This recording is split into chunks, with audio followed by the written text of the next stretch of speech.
We were told that it was a one-off tax rise to fix the foundations of the economy. We were told that there would be no more tax rises after this, and yet we find ourselves just a week away from an emergency budget with speculation rife that other taxes may have to rise because the Chancellor will not meet her own new fiscal rules. Some are suggesting that Labour will break another pre-election promise and not unfreeze the income tax thresholds in 2028, but rather extend the freeze to pay down their new debts. This surely cannot be true. The Minister himself gave me his personal assurance in this House that income tax thresholds would be unfrozen from 2028. Not looking you in the eye. I'd like the Minister to reconfirm that promise to me today to end that speculation.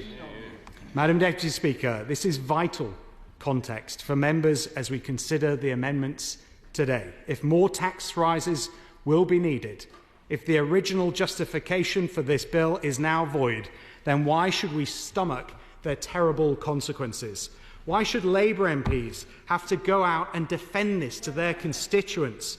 Why should we allow the government to still punish the sectors which the amendments before us seek to protect? In fact, why must we stand here and see this entire bill implemented at all?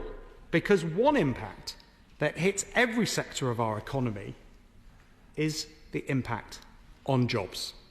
Just yesterday, we heard Labour talk about the importance of lifting people out of welfare and getting them back into work. They are right to do that.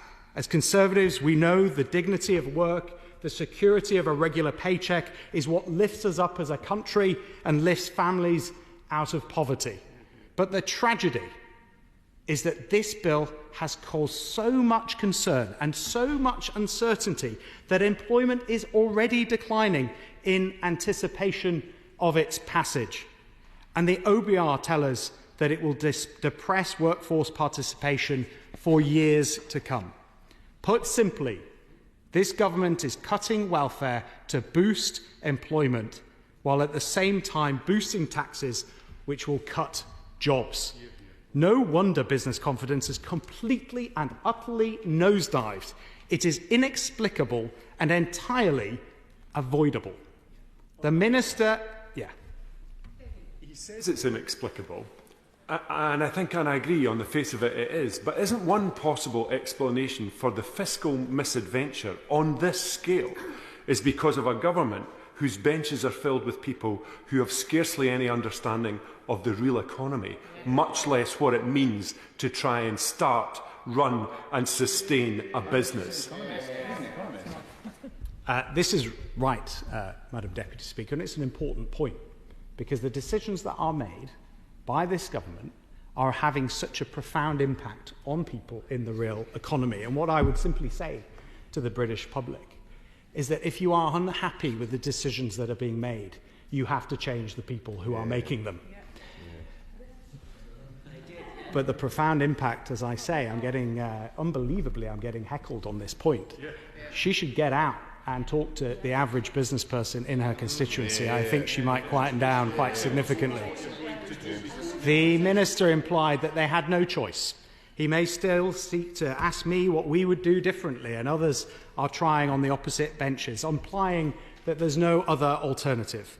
But he should look at the £70 billion of wasteful spending commitments that I've already listed, the quangos like GB Energy, the payoffs to the unions without any reform or productivity gains, or, as I said before, the billions of pounds that are being surrendered as part of the surrender deal to Mauritius.